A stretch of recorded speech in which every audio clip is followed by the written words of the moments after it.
And welcome to another edition of South Texas Crossfire. This is Attorney Joe Flores reminding you to join us each and every week right here on KTMB with the Lopez family. Special thanks to Don Humberto Lozano Lopez. He passed away in 2011, but he's never forgotten in our hearts. And also Carlos Lopez and his brother Ernest. You all make it happen. Thank you all for everything you do.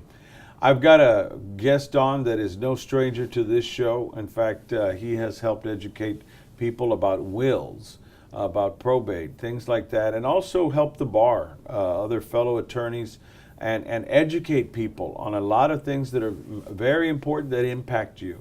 And that's none other than a very long-term serving judge who's done an excellent job, and that is Robert Vargas, Judge Robert Vargas of County Court at Law number 1.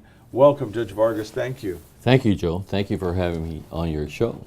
Well, a lot of people don't get an opportunity to meet their judges, except when they're there in the courtroom on Monday, or maybe they didn't want to be there. And we were talking about you can't please everybody when you're a judge. So before we get into the meat and potatoes of that, can you tell people a little bit about where you grew up and your education, your background? Certainly. I was born and raised in Robstown. I went to school there and graduated in 1970. Go cotton pickers. Yeah, go cotton pickers. I commuted to Texas A&I for a while. I say commuted because I go home on the weekends. Yes, sir. But I'd stay there in Kingsville during the week, along with, like, at that time, we would rent unas casitas. Yes. With other friends of mine from Robstown had graduated. So I was there 2 years, and then my brother came out of the service, and he was in Houston. So he called me up and said, "Hey, do you want to come on up here? You know, I need a roommate." And I hesitated, but then I decided, you know what, I was having too much fun. I said, if I stay here in Kingsville, it may not turn out good for me. So I went ahead, and that was the best thing I ever did in my life. It got me out of my comfort zone with just hanging around with those people that I knew. It forced me to meet new people, have new experiences, be uncomfortable, be uncomfortable with the unknown, and that was a wonderful thing. And while there at the U of H, I actually met, of all people that you know, Hector Rene Gonzalez, the attorney, and he was at U of H, and I met a bunch of people from Laredo, became good friends, and then I went to Texas Southern, and I met our good friend Rene Rodriguez there. Actually, I'd met him at A&I, but I never really had a conversation with him until I went to law school. You married the guidance counselor's daughter, IQ. That's right. That's right. Yeah. Our judge in the Court of Appeals, he helped my dad go back to A&I, and he graduated in '75 as a 40-year-old man. He helped a lot of people. He did. Helped a lot of people. He probably helped me. I just don't recall. So I went to Texas Southern University Law School and received my JD in '77. Took the bar, and then ended up back home, waiting for the results. Oh, those 4 or 5 grueling months. Yeah, and so I ended up staying. Then I had a varied degree, working on my own, trying to make a living, and then I worked with Legal Aid. At that time, it was Coastal Bend Legal Aid Society, and then I eventually got married.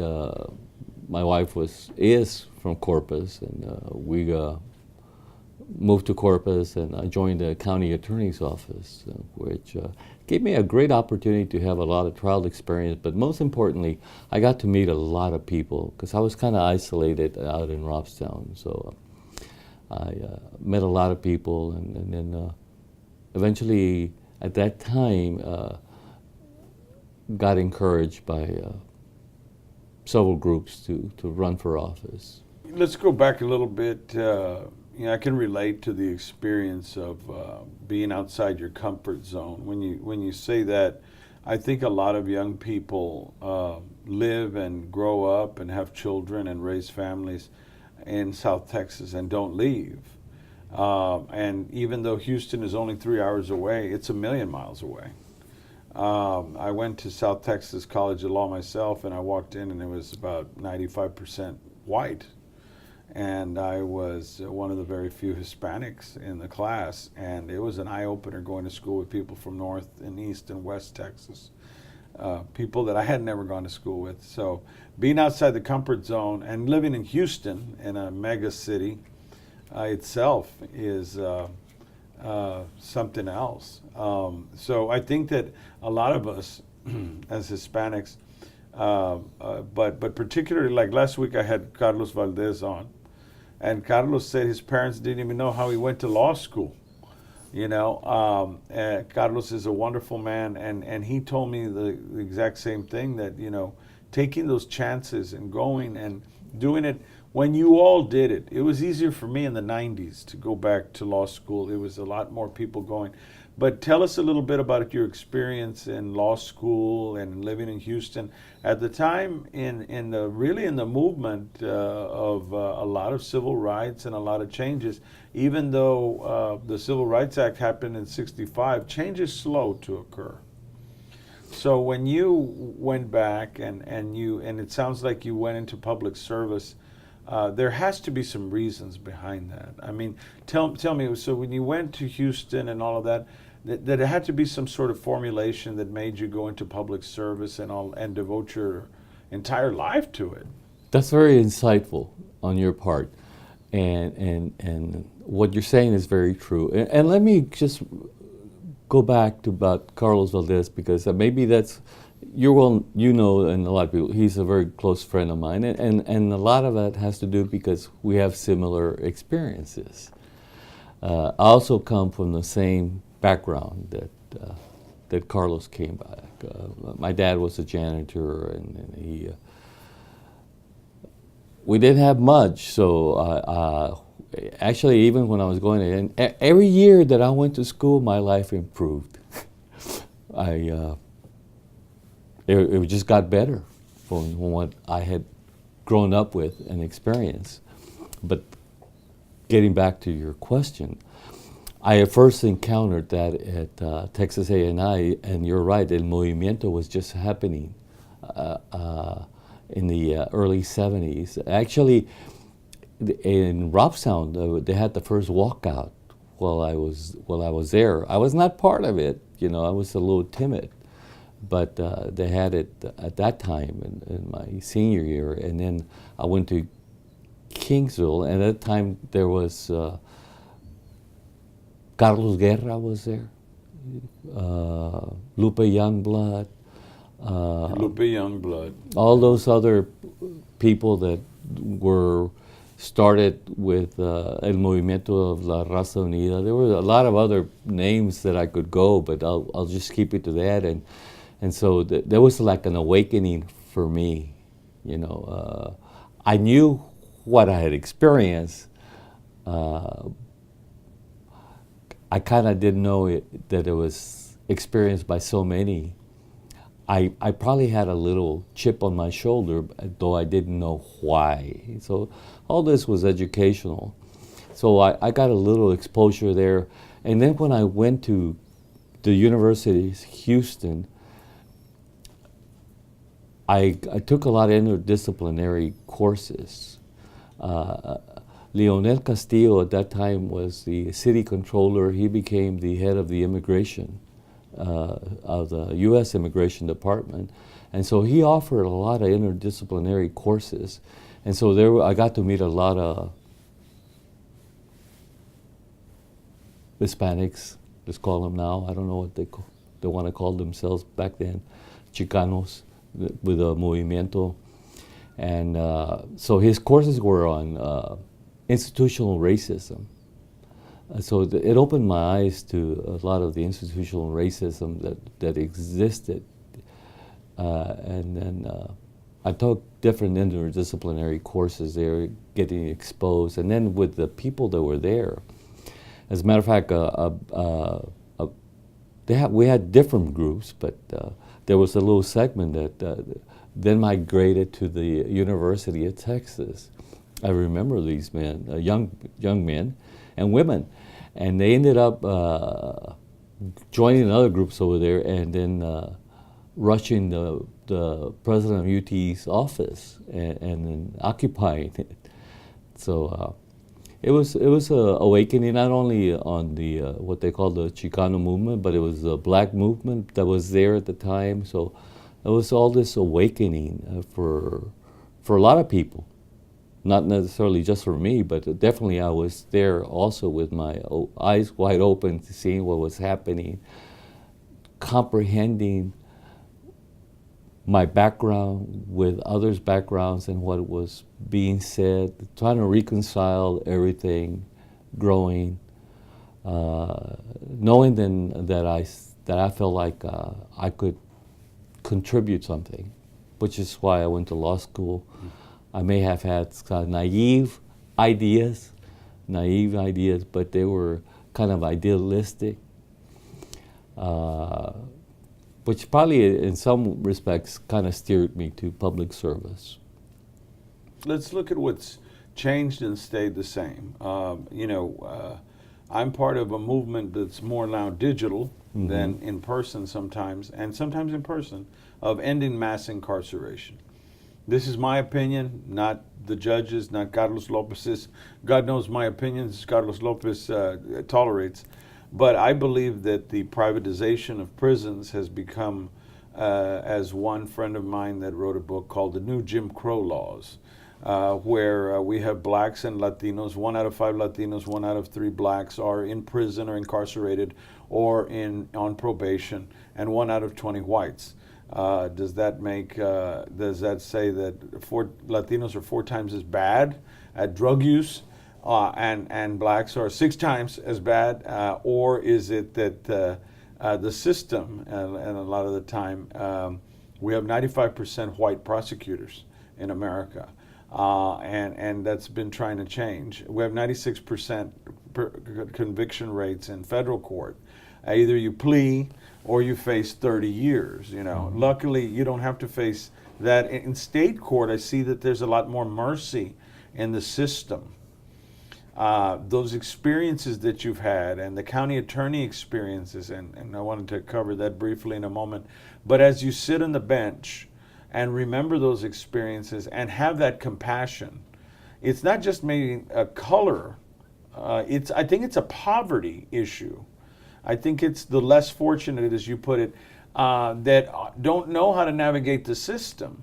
But the system is merciless. It's almost this Kafkaesque sort of philosophical point of view where it's an endless bureaucracy that has no end, and even the most powerful can't stop it unless you have a judge up there that can say, okay, when you do have somebody like that and the docket is so full, and you get somebody up there that says, I want to represent myself because I can't afford an attorney.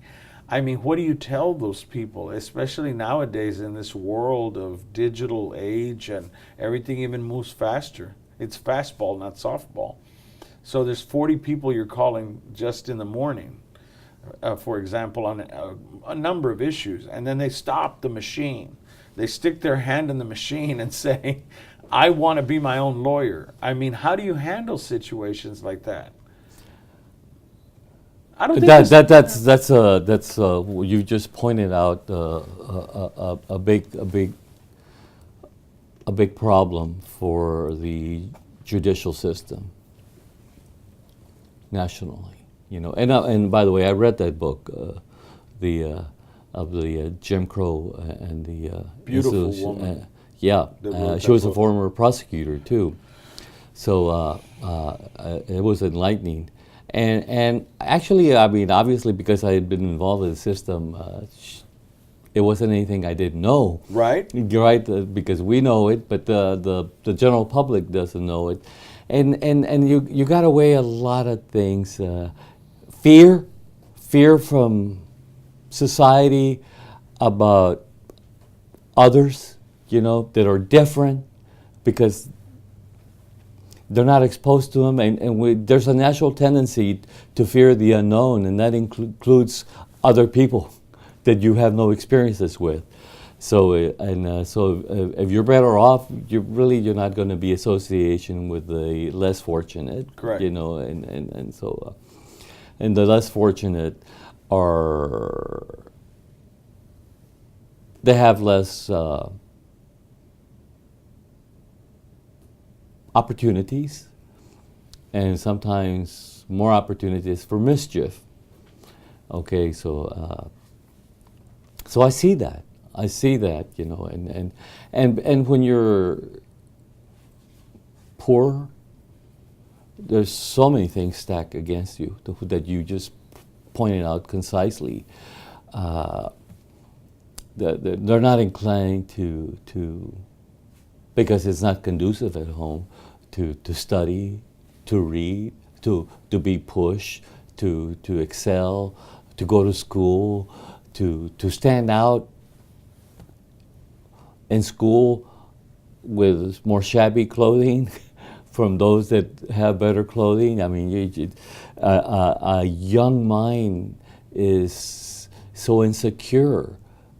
So yeah, they're likely to drop out or lash out, and those are the trouble kids, So I guess I run into them constantly, weekly, if not daily, definitely every Friday morning. Yes. At arraignment. Call and arraignment.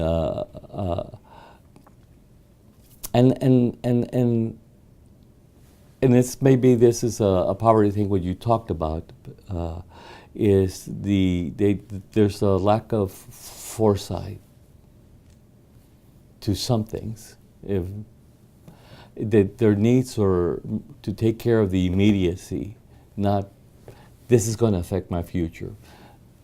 Right now, they want me to pay a fine. I don't want to pay a fine. I don't have money to pay a fine. So just give me jail. Give me jail. And besides, I just want to get it over with. You want to talk to the prosecutor. What's the deal? The less money, I can handle that. Time I've got. Especially now over here, we offer them work release. We call it spurs, right? It's the equivalent of a jail, but it's a work release program, and they don't see that as a conviction, and that's going to affect their future. They're just that deals with this problem right now that I can deal with. I'll get it over with. Ya se acabó. I can move on to whatever the rest of my life is. And so I preach to them. That's what I do when I do the arraignments. I basically preaching, because I've been doing this a long time. I come from a very similar experience, but definitely my benefit is that I somehow miraculously I broke out of that, and so and I've been growing and learning and getting wiser in that respect.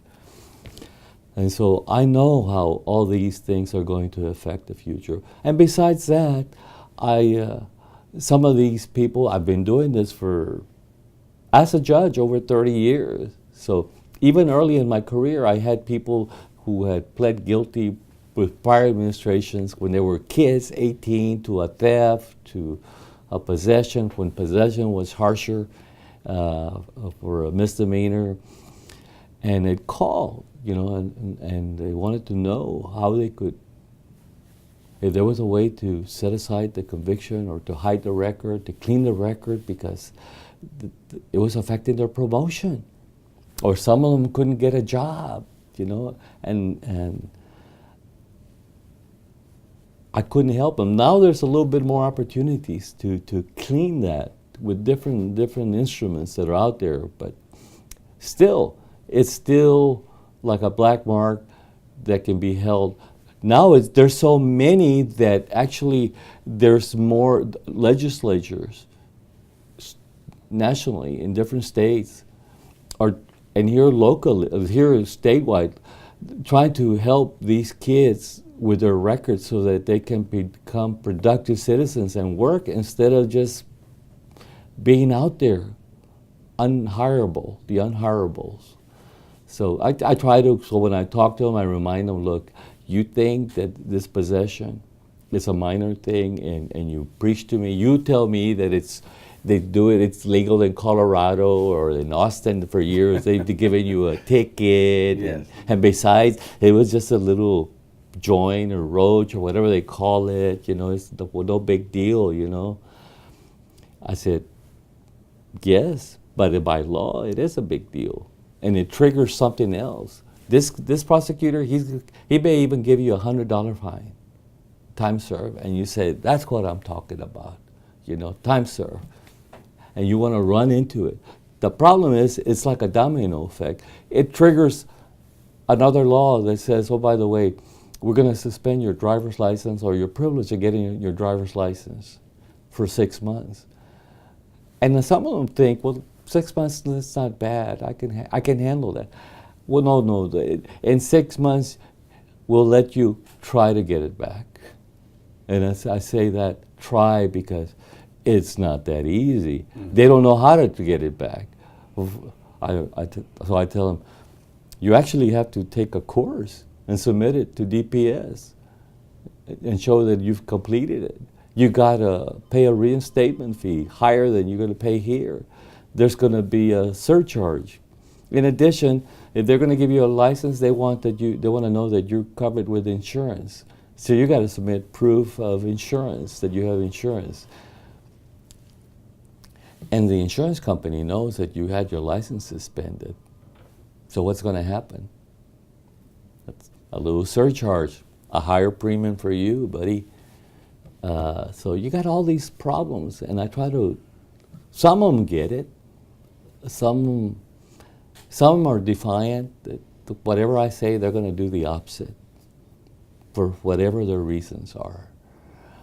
I try to change it in such a way that maybe they'll listen. I've been trying to refine my approach as much as possible so it can make sense and they accept it.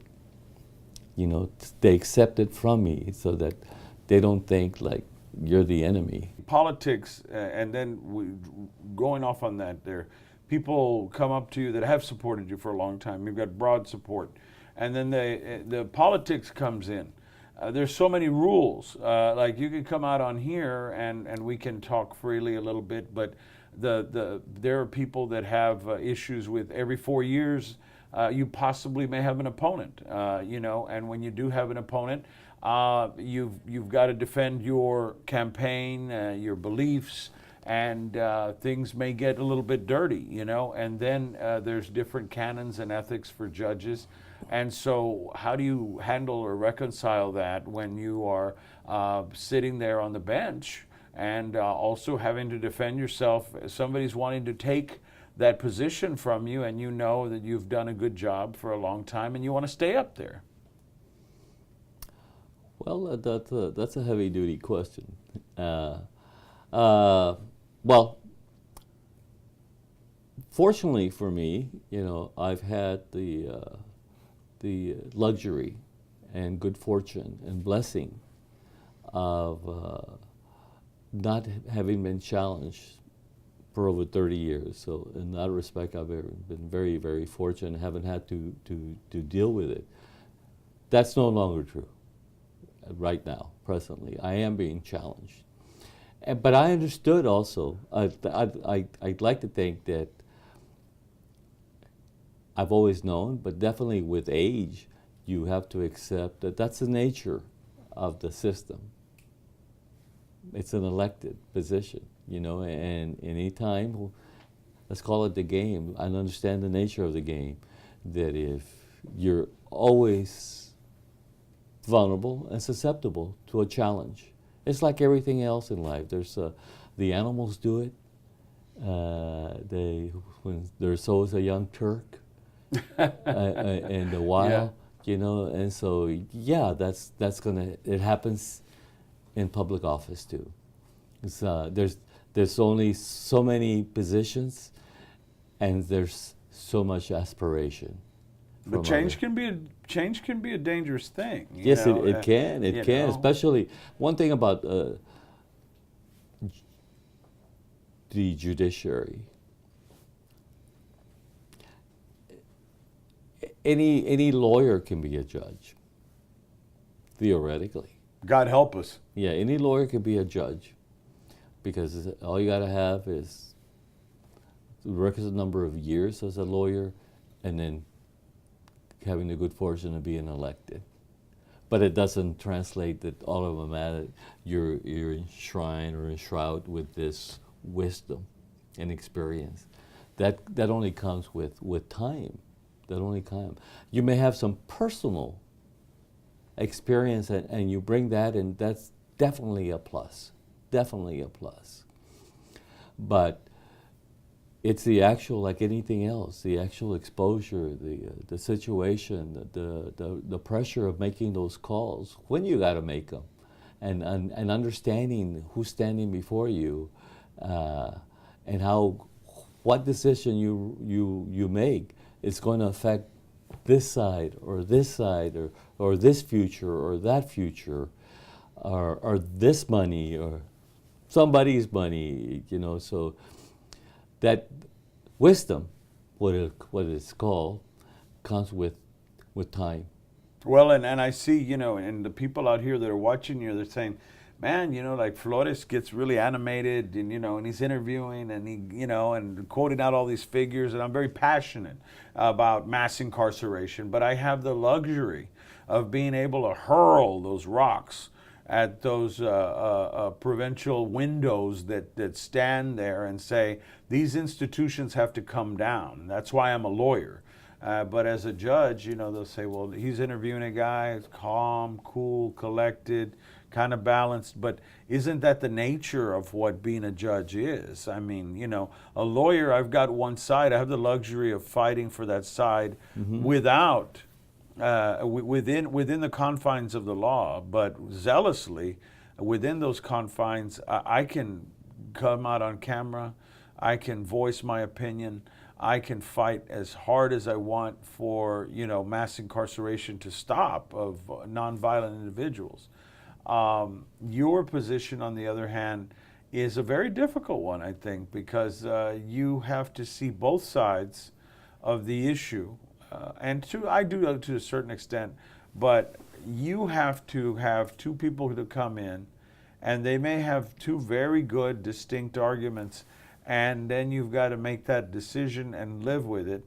How do you balance that? You know, I mean, and when you go home at night and try to reconcile that, the hundreds, the thousands of cases that you've heard, you don't have that luxury of hurling a metaphorical rock against something or punching your hand against the wall. You have to maintain your cool. You say, I made the decision, I got to live with it. Somebody's going to be unhappy, you know, somebody who may vote, somebody who may have power and money I ruled against. I mean, these are the realities of being on the bench. I mean, how do judges handle all that, man? It must be heavy. It is, and the younger and the less years you've been on the bench, the heavier the weight. Wow. Yes, it plays. Whether we want to admit it or not, you know, it weighs on judges. As you get older, it weighs less. Right, you know better. You know how to better. It dodge weighs the less. bullets. And I've read it also. Yeah, you know, yeah. it just comes with age. With age, we care a little less what others think. You know, and by that time our views are kind of set. So, and with more, like anything else, the longer you do something, that's just more experience. The more comfortable you are, the more than likely you faced that problem before, and you know how you saw it, how you weighed. You're right. I understand the role. I understand everybody's role. I'd like to think that I do, and I should. But I should, but I want to think that I do, that I understand everybody's role. Everybody has a role. When I have two different advocates, those two different advocates are different. They're lawyers and they're for hire. You know, they maybe some people have the, and I think it's few and in between. They have the luxury of just picking their own cases, and because they believe in a view, but generally it's whoever hired them, and they say, yeah, I can help you, but it doesn't necessarily mean that you agree with them or that but you try to shed their view in the best light for the benefit of the judge to understand their client, whatever they're advocating. So, and I understand that role. I understand that a lawyer is advocating many times very hard for their client, and sometimes they do get emotional with me, you know, but then I understand they're also human. There may be something else bothering them in their life at the time that they're advocating, and that's why they're experiencing this this attitude in my courtroom. But and it may not have anything to do with the case, but that's something that I've learned just from being on the bench and understanding people. But I try to weigh what I try to think like, okay, look, if it's an attorney doing, I think I've actually written this down to remind myself that this person has a client, and his client has certain expectation.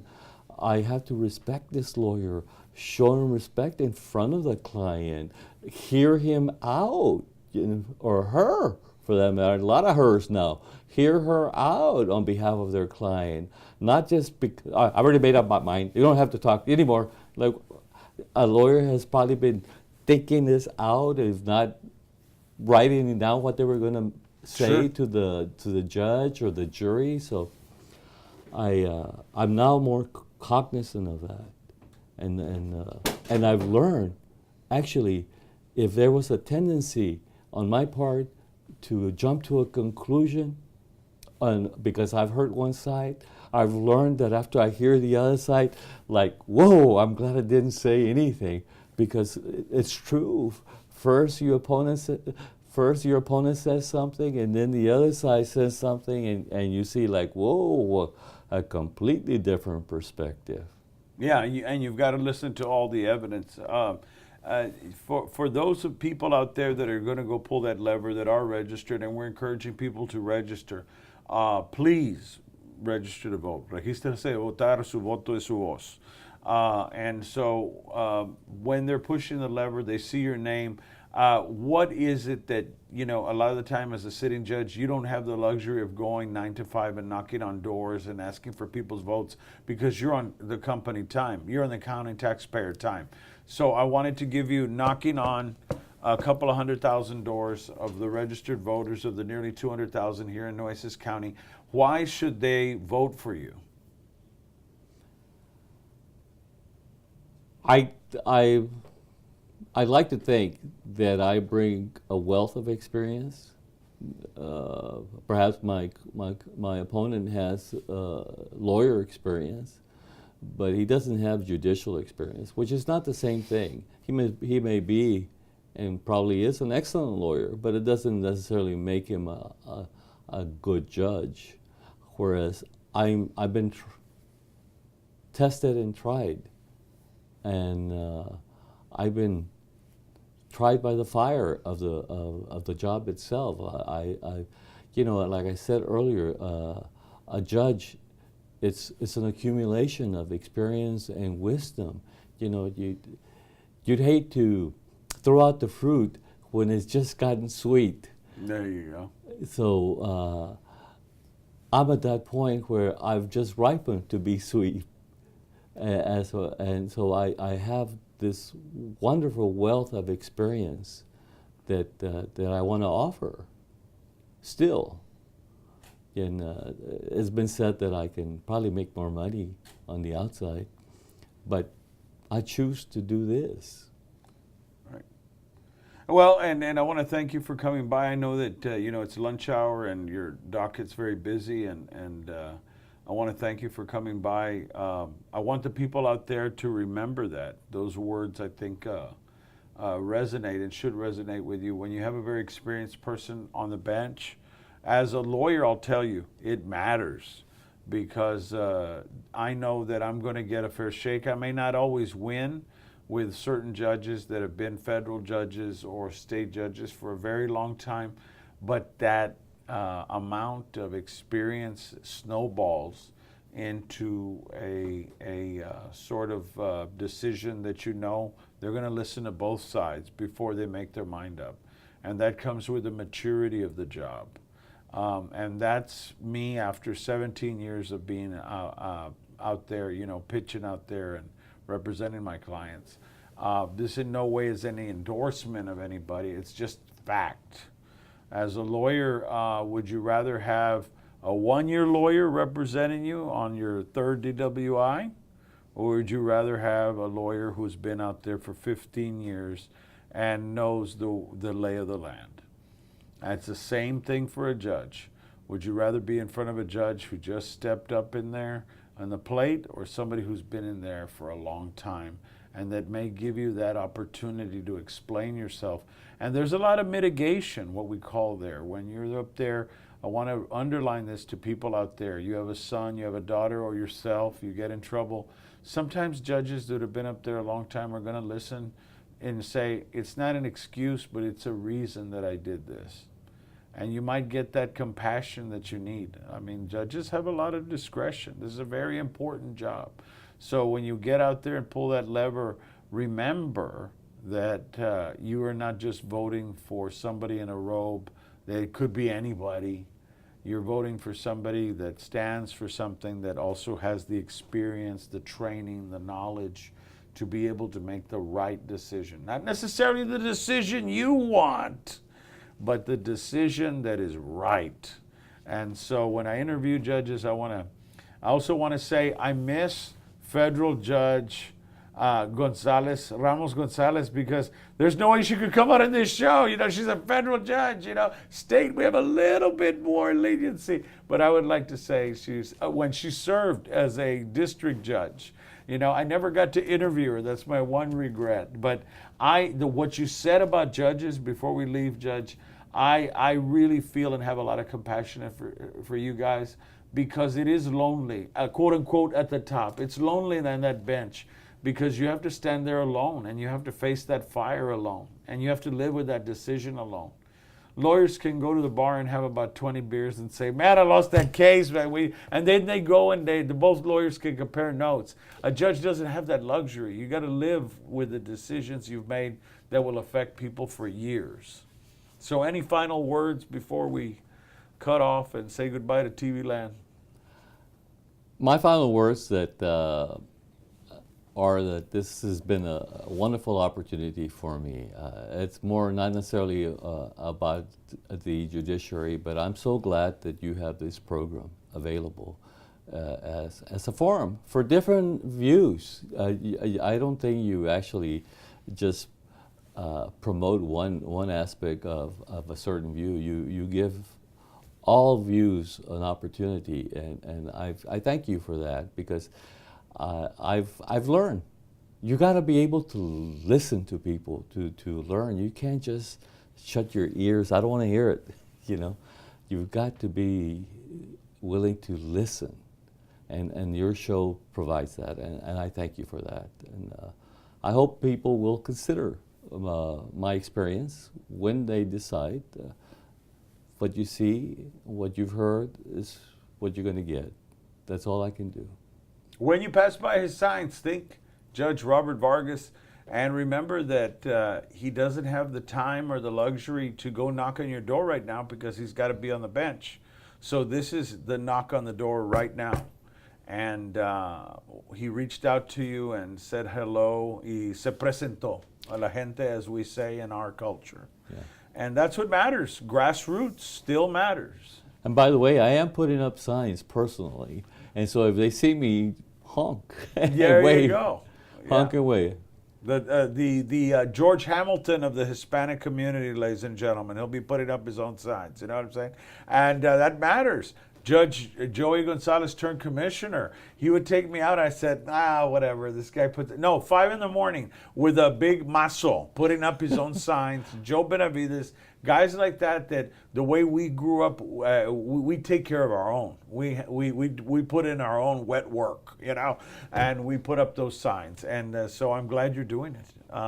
And your signs look great. Thank you. So everybody out there, remember Judge Robert Vargas, he's running again, asking for your vote one more time, like a fine wine. And that is all we have for right now. But remember, if you have any questions, email me at joe@floreslawfirm.com or any comments, and we'll put them out there, 361-887-8670 or joe@floreslawfirm.com, and we'll read your comments on the air. And thank you for listening to Robert Vargas, the judge of County Court at Law number 1, seeking your vote one more time. You push that lever, remember that name. Thank you, and God bless.